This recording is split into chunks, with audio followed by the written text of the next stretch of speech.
Hello everyone, MP Hater here, and welcome back to my newcomer's guide to Sekiro Shadows Die Twice. This is part 9. So in the last episode we ended up tackling the Armored Warrior, and we also ended up completing kind of a side quest for Kotaro as well as Anayama. Got them together, got Anayama's marketplace kind of set up to be the best it can be. And that'll secure us with the promissory note in near the end of the game, which allows us to get a permanent 10% reduction on cost of basically anything at markets. So that'll also progress into New Game Plus. We'll have that for New Game Plus too, so that'll be really useful to have. Which is again why I recommend doing that particular variation of Kotaro's quest, because otherwise that will not happen at the end of the game. Anyway, for now we're going to go ahead and head back to the Sen'Un Temple. However, I did forget an item. I actually thought I'd picked it up, but I didn't. I was examining my footage for the last episode while I was editing, and apparently I missed a pellet. So we're going to go back down here.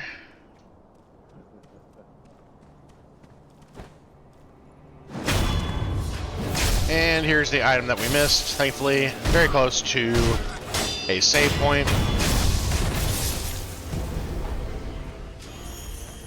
Alright, so now we're going to head back. And then we'll head to the temple grounds.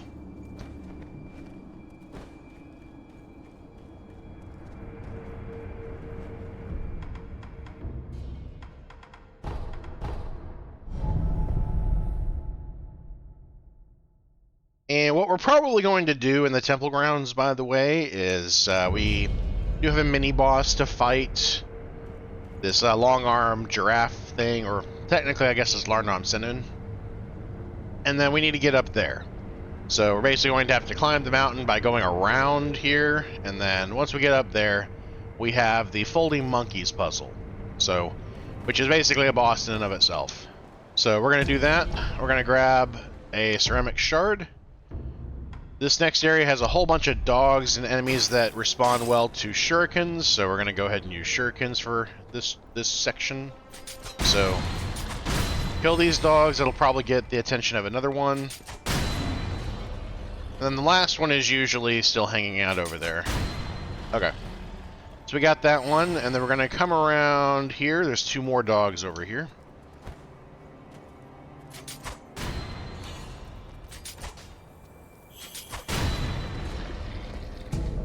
Got a Gokon Sugar here, and then we're gonna run down here, and there is an enemy who is waiting for us. We're gonna go and knock him down. And then if you jump over here, there's another enemy waiting for us.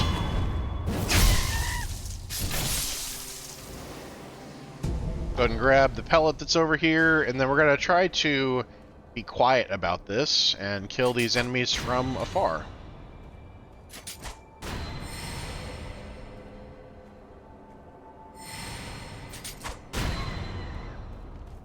Like a ninja.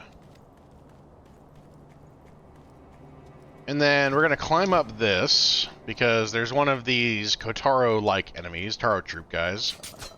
We're going to kill that, and then we're going to go ahead and drop attack this guy. Alright, so we got some spirit balloons over here. There's actually another one, I think, down there. And then we're going to grab a persimmon. The persimmons, by the way, are items that are key to one of the endings. We have to give them to the Divine Child. So you want to make sure that you don't use up all of them. So usually we can get by with one. Sometimes it requires two. I ended up having you buy two of them from... What's it called? Two of them from one of the memorial mobs. We just got another one. And then there's also the possibility that the monkeys will end up dropping... the monkeys in this place, anyway, will drop one as well. So...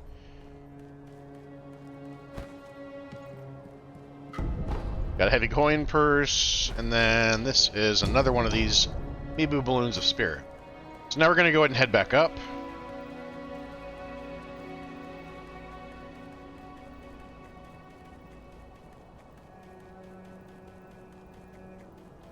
And we're going to drop in the water over here for some carp.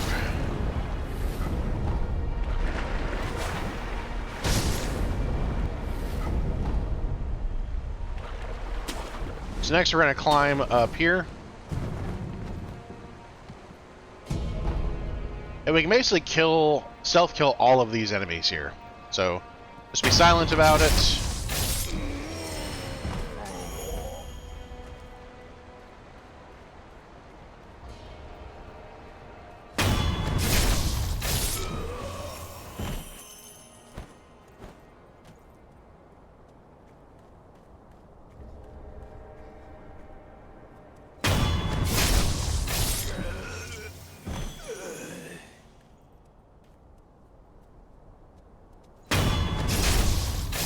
One thing I learned, by the way, in my attempts to do this area previously, is that if you do a jump attack, enemies, I think, can actually hear the jump attack, death from above, easier than they can hear just a standard death blow.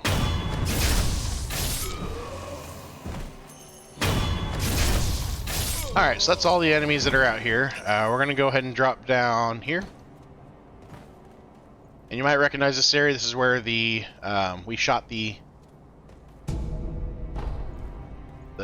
baboons, or whatever these things are. Monkeys. I think they're monkeys. Yeah.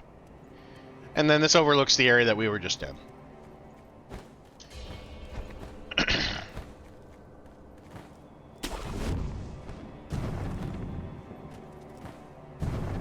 Alright, so now we're going to climb up here. And what I like to do is kind of go off the side here, because there's a couple of enemies over this ridge of the roof. You'll see them popping up there. There they are. So I'm going to kill them here in a moment. For now, we're going to go ahead and pop up here. We're going to kill this one. There's going to be one that's walking there. We're going to go ahead and kill him. We'll go ahead and climb back on the roof.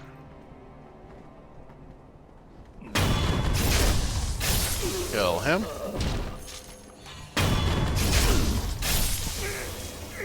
And there's actually one more over here.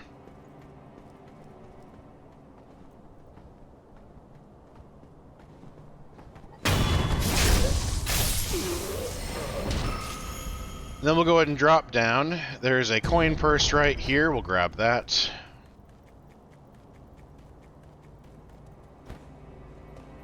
Jump in here for a ceramic shard.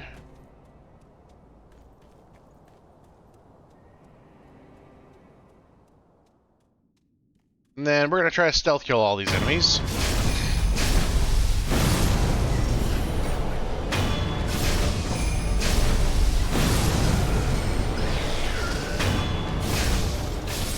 That looks like we can. So these ones you can't kill anyway. You're going to have the Immortal Blade in order to deal with these guys. They don't die.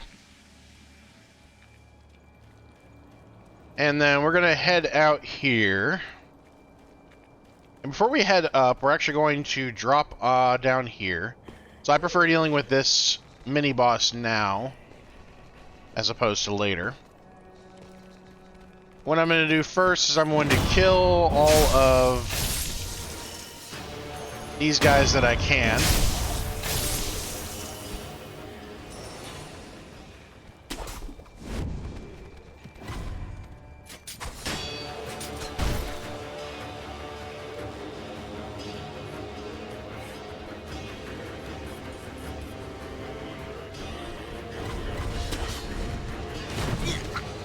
So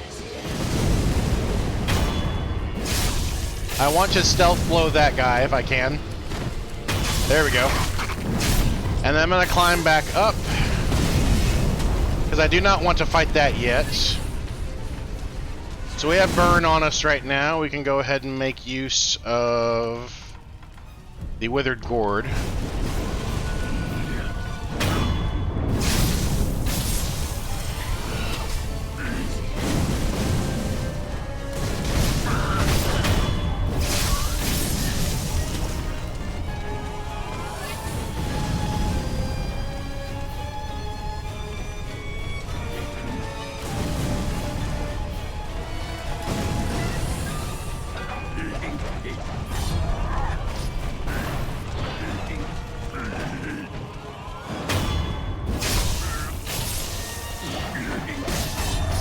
Okay.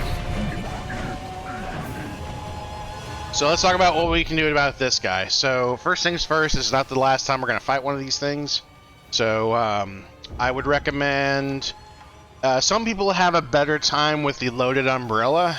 It's easier, or at least it's supposed to be easier anyway, to deflect. So as it says here, you can do right trigger in order to deflect, and it says the umbrella deflects are easier to time than sword deflects.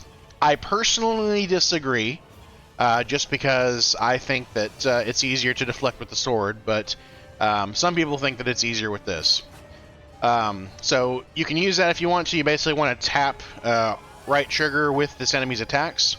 Basically, the way that this enemy works is he will swing left, right, and he'll basically do 2 sets of attacks, and then he'll do a bigger attack, and you need to deflect that bigger attack.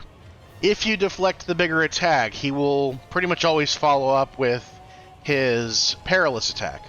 And that perilous attack is going to be where he backs off, you'll see the perilous symbol, and you can jump on his head. And that does an insane amount of posture damage. So we definitely want to make sure that we are deflecting pretty much all of these hits if we can.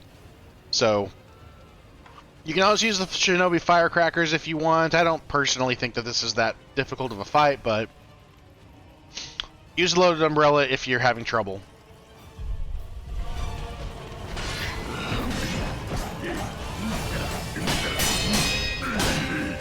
So we did not deflect that.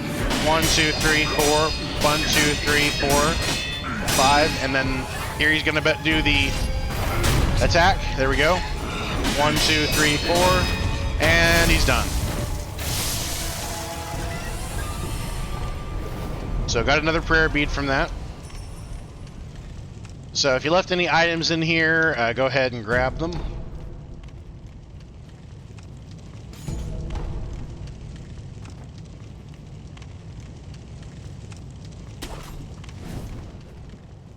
And then we gotta climb out of here the way we came.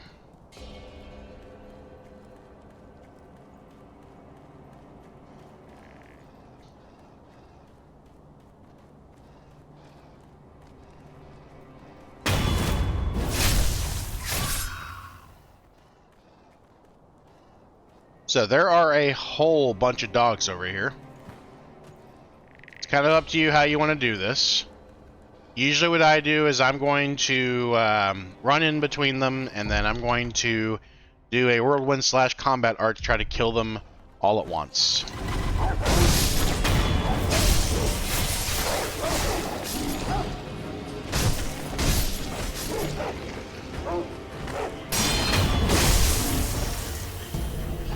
Alright, so we got Mibu Balloon of Spirit.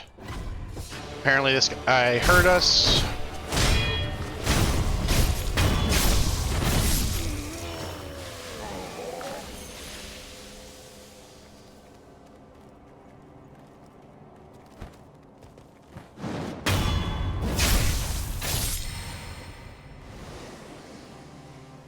Okay, so there are 2 approaches to this next section.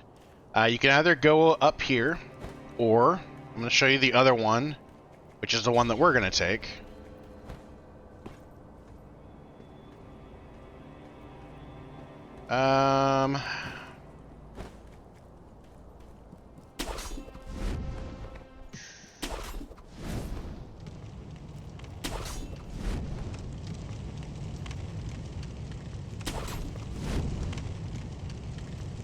Oh, come on. Can we not get back up there? Well, our choice may be made for us, but...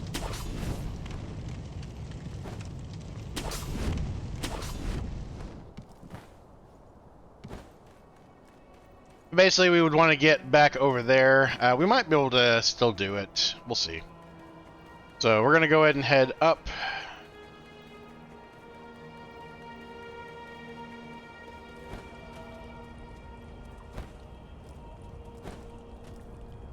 So there's a few enemies out here usually. So 2 enemies right there.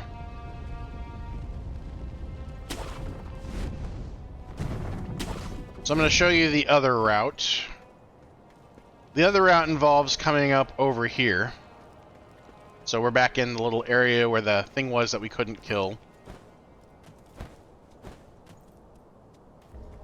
So you can come up here instead. I'm going to equip the Shinobi Axe to deal with this guy.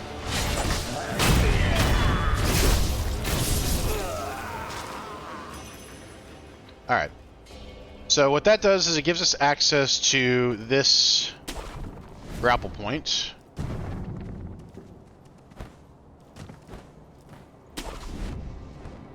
And now we can actually go down the staircase instead of up the stairs. So kind of up to you whether you want to do it that way. We can also climb up here, and we can deal with these enemies like this instead.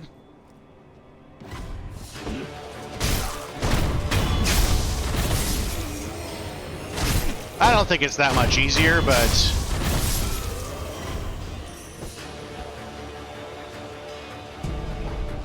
Oh, is there another enemy up there? Yeah, there is. Okay. So if you're having struggles, what you can do is... we basically need to go where those two enemies are and either open the door that's there, or go to where the third one is back there, make a right, and go to the end there, and that'll get you into this building. So either or is fine. We're going to come back here in a few minutes, though, after I clean up the rest of these enemies.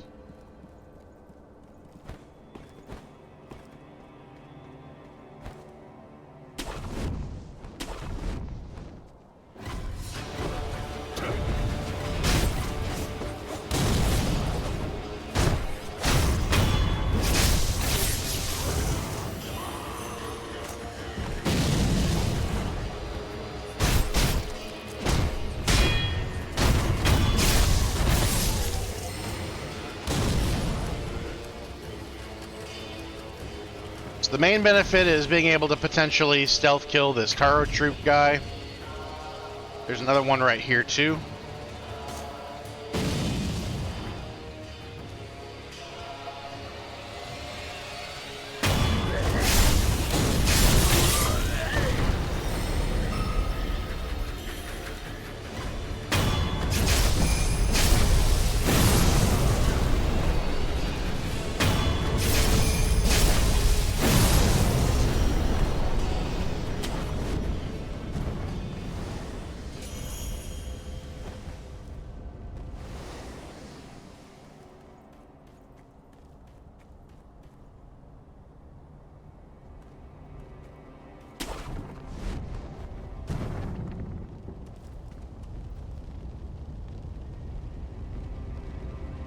Alright, so they're turning back around. So I'm going to stealth kill this guy because he's a pain in the butt. But you can hit him with two of the attacks like that, and it will destroy the shield. Otherwise, though, we're going to grab Ungo's sugar, then we're going to head down. There's a fistful of ash right here. And then...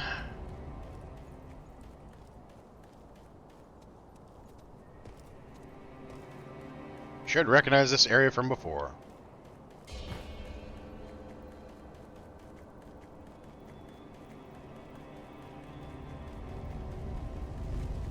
And I think that's everything. Yeah. Alright, so we're going to go ahead and head up.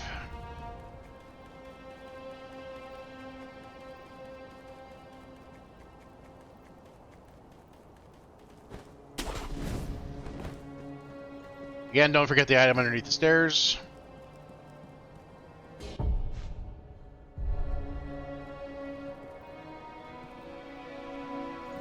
Alright, so this is going to be an excellent moment to use a Gotchin sugar.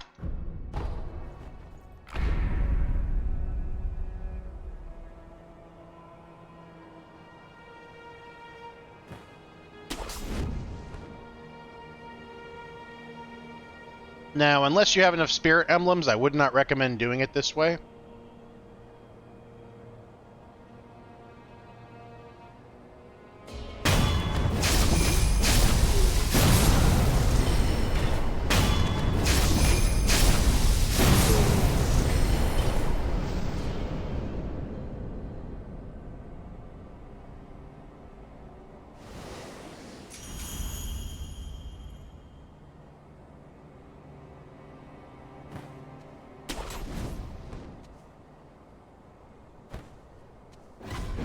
Oh, you suck.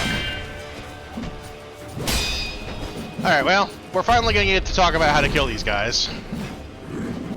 So, we're going to need the spinning shurikens. Whenever he goes into the air, we want to knock him out of the sky. There we go. Ah, that was an opportunity I missed.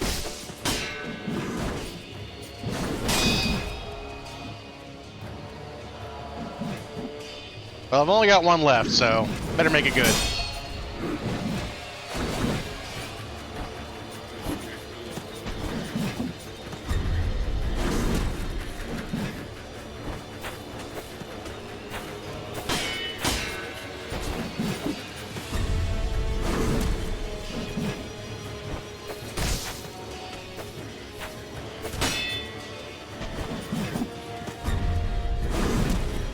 Oh, that was an opportunity. Ah.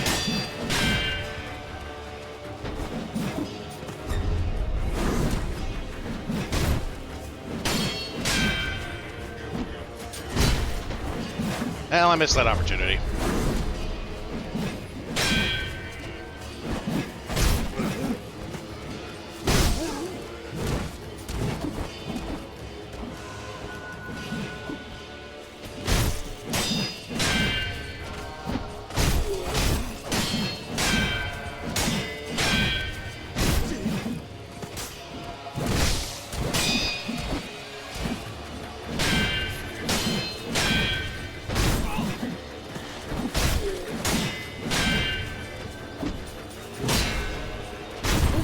There we go.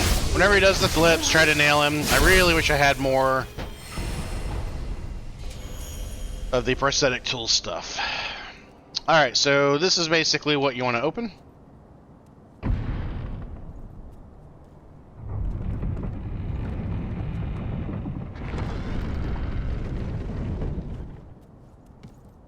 However, if you had trouble with these guys and you don't want to have to fight them, just run past them. Turn right. Turn right, and you are actually in like Flint. So that is another way that's to get in here.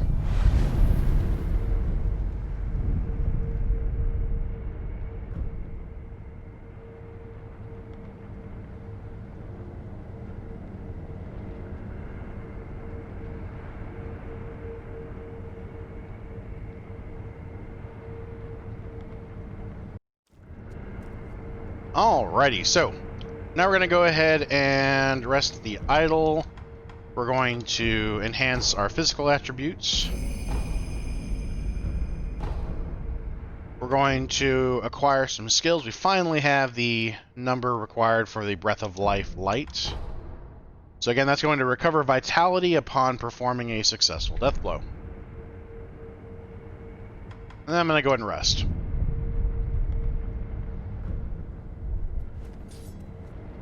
Okay, so let's talk about this boss.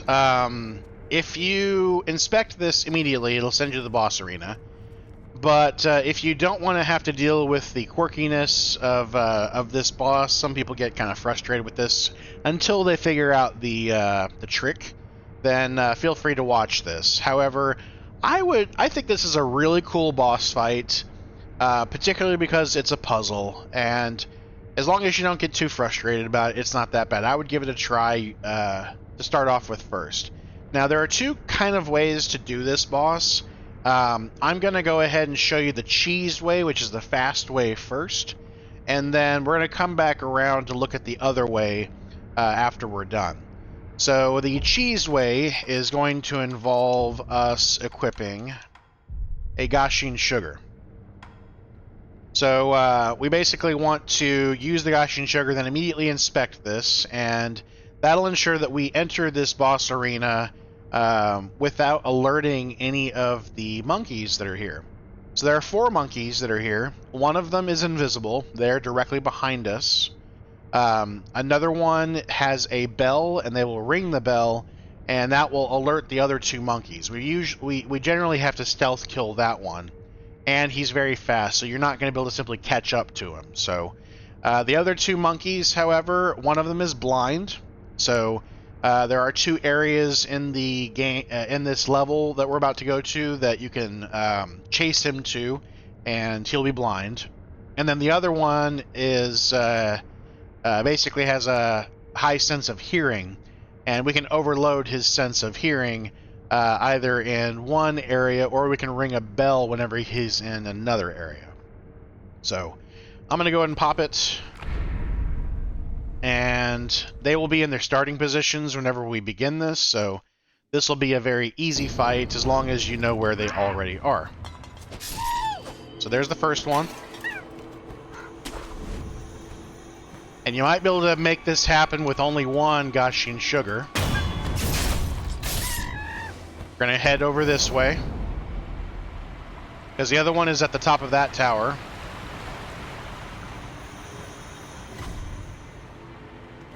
He's going to head forward into one of the areas that is that leaves him blind.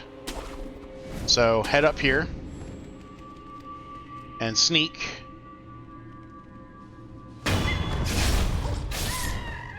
Then we're going to head forward. And we need to get to the central area of this place and stealth kill the other one.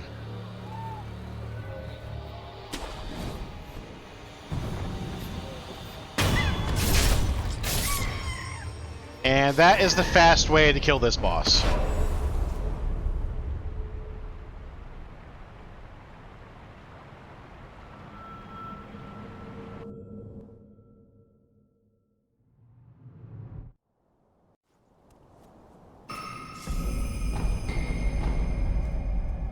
So, a couple things that we just got before we go back and do it the normal way is we got the Puppeteer Ninjutsu. You might remember that I pointed out a guy in a previous episode that the Black Hat Badger actually told us about. And the Black Hat Badger told us that there was a guy that wouldn't take a bribe in order to lift the kite into the sky and let us grapple the kite. Well, you can Puppeteer Ninjutsu that enemy now, and that'll allow us to go deal with the snake. Though we actually have to trigger another event with the snake first before we can kill the snake. So be aware of that. Generally, the Blood Smoke Ninjutsu, by the way, is going to be the best ninjutsu for most stuff. The Puppeteer Ninjutsu is very situational, and then the last of the three that we'll get is the Bestowal Ninjutsu. And that allows us to perform a kill from behind on an enemy, and then that will coat our blade in the blood of the enemy and give us increased attack power and range. So really useful, but also you have to be in the right situation to be able to actually perform it. So with that, though, we're going to go ahead and rest at the idol. I'll go ahead and enhance my attack power.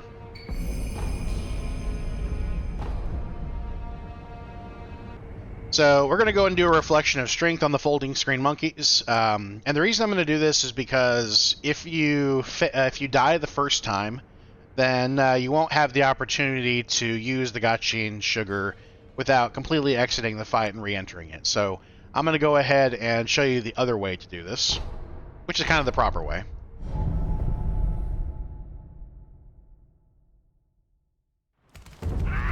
Alright, so we still got the one behind us. We're going to kill him.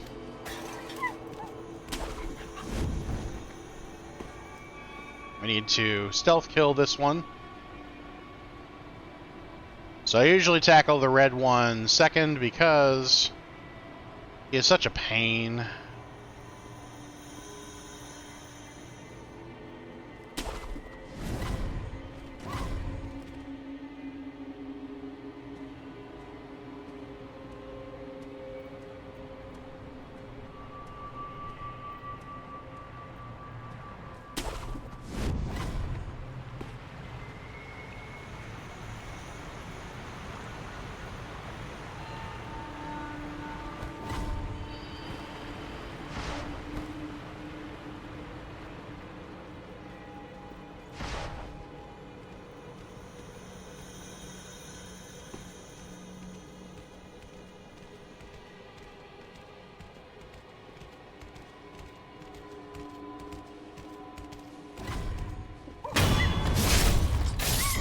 Alright, so we got the red one. So what we want to do now is we want to get the green one. So the green one is actually in position for where we want him to be. So we're going to get into the center of this arena. And then we're going to grapple up to get him to run away straight. He's going to drop down there. Once he does, ring the bell. And that's going to stun him.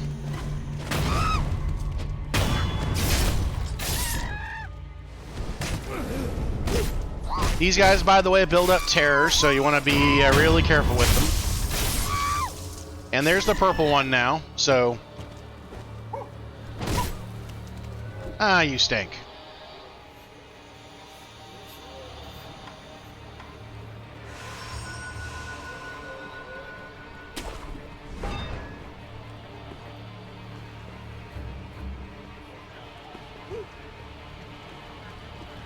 So the purple one's right there. He hasn't moved since he originally started.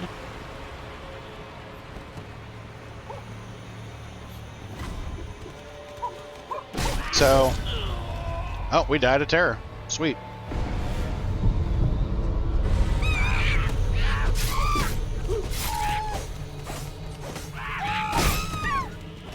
Dude.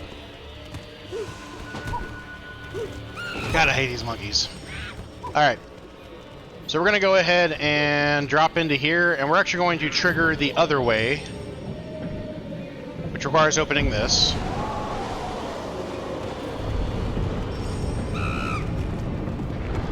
If I can get away before I get killed by all these monkeys.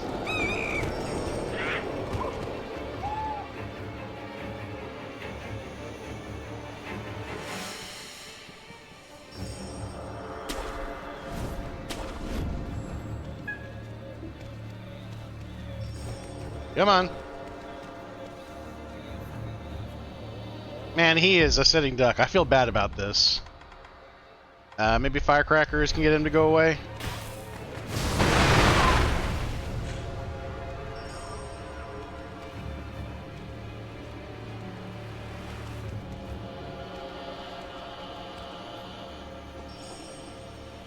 Well, he's completely done. Well, that's basically going to be your goal. So again, you can chase him in here, or you can chase him in the other building, and that'll end the fight.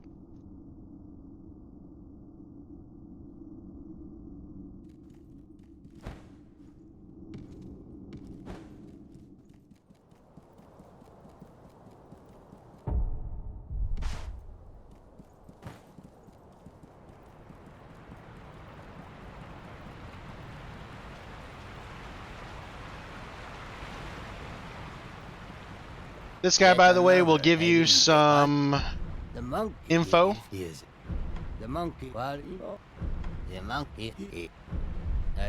So if you want to get some help from them, you can do that. Another thing that you can do is there's these little placards on the wall. And that will give you some more details about it as well. Other than that, though, we'll go ahead and onward idle out of here.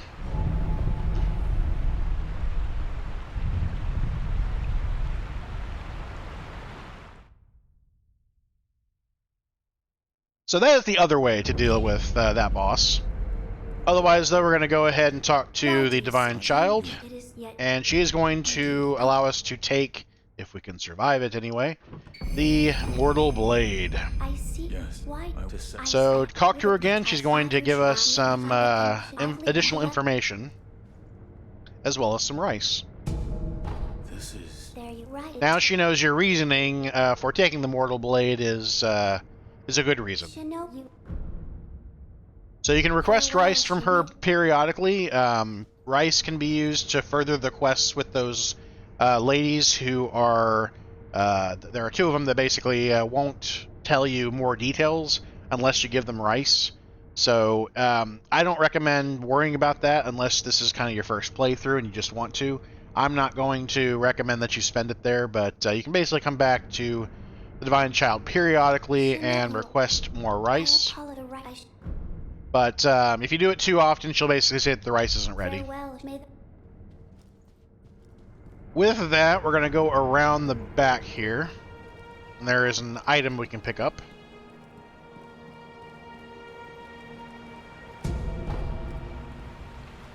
There's a pellet. And then I believe there's an item in the water, too.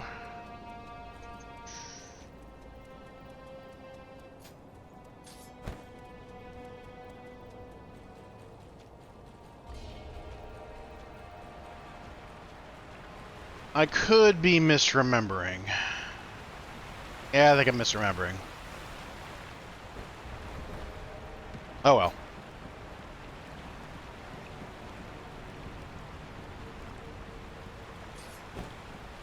So we're going to come in here.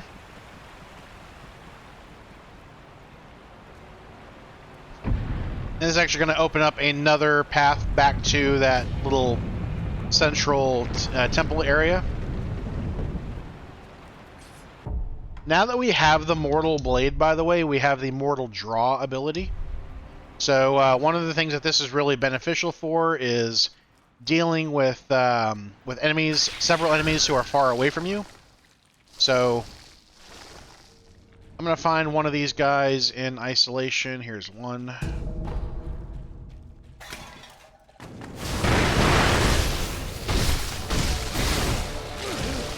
So these things hurt like a mother. If you're able to deflect them, though, they're usually not that bad.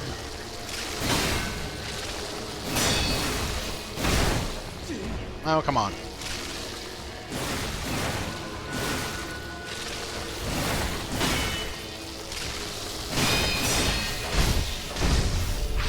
You do not want to be grabbed by that.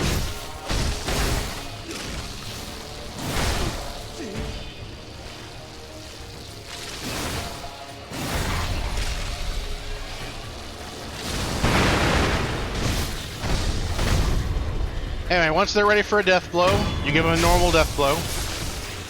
And then you can give them a final death blow using the Mortal Blade.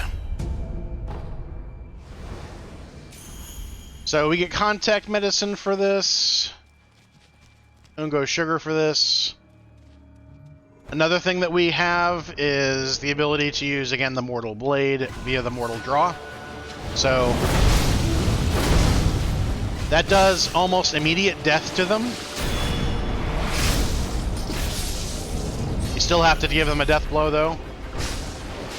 God, I hate these freaking bugs.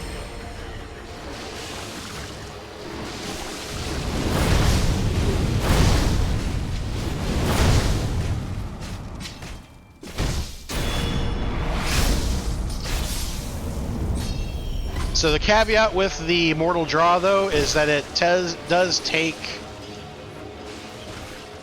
spirit emblems to perform. So what I'll do real quick is I'm going to use the Ceremonial Tanto.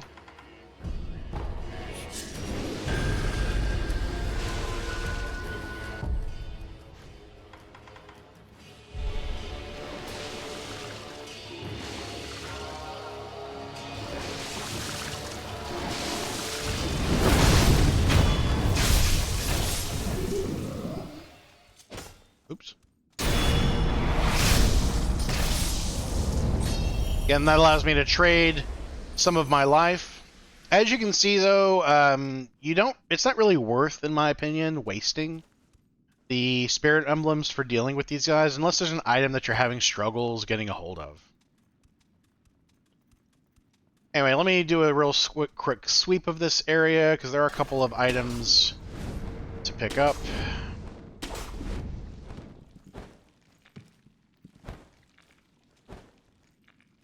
Oh, come on. Ah. We got a lump of wax.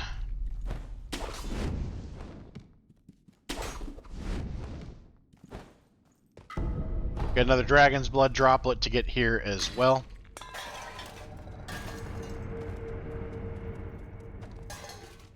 Again, grab the items that are over here if you didn't already. Before we wrap out the episode, we're going to make one final trek to an area So head out here. Got an Akko sugar. Head through here. There's gonna be a monk down here.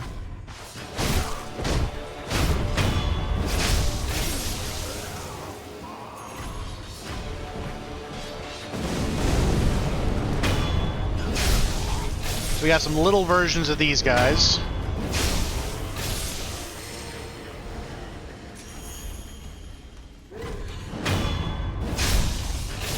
Again, jumping on them is the best way to kill them.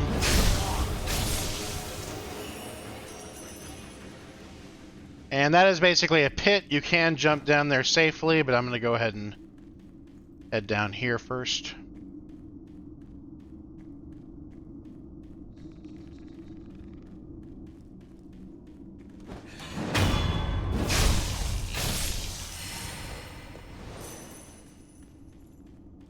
So now you're overlooking it from where you would jump down. So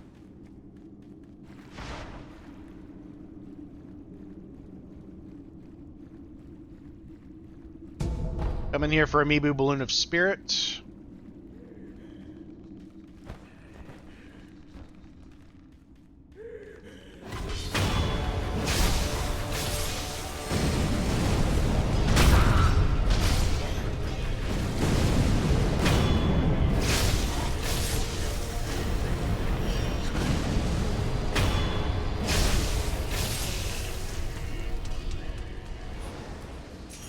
Okay.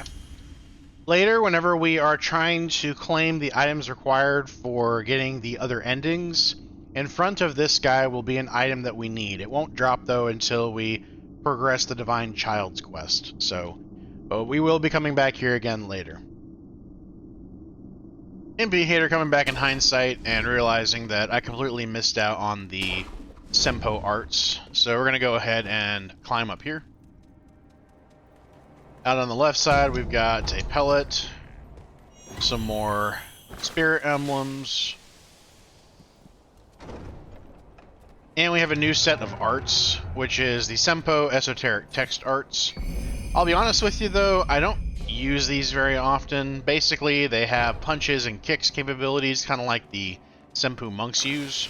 So, eventually, I would probably get it just to use it, especially in later New Game Plus settings. It may be beneficial to you to introduce a punch or a kick here mid-combo, for example, against a boss such as Sacred Ichiro.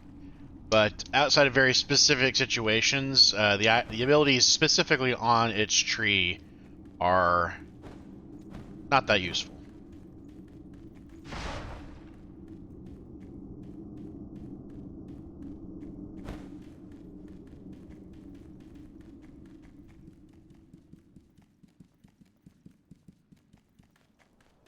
And we've basically completed everything in the Sen'Un Temple, at least that we can do right now anyway. There's a headless that we'll be able to tackle a little bit later. But for now, I think that's going to wrap it. So in the next episode, we are going to end up beginning down the Sunken Valley area. So that's going to basically wrap up kind of the content before the big choice of the game. So if you are coming through this walkthrough and you're getting up to this point, you basically have to just complete the next area, deal with a couple more things, basically. I'm not going to ruin anything more, but basically you kind of have to go through the rest of the next area, and then that will bring you back over to Kuro again. And you can basically begin the process of picking your alternate ending. But with that, that's going to wrap it out, everybody. Thank you, everybody, for watching. Please like, subscribe, and comment. And as always, I'll see you in the next one. Later.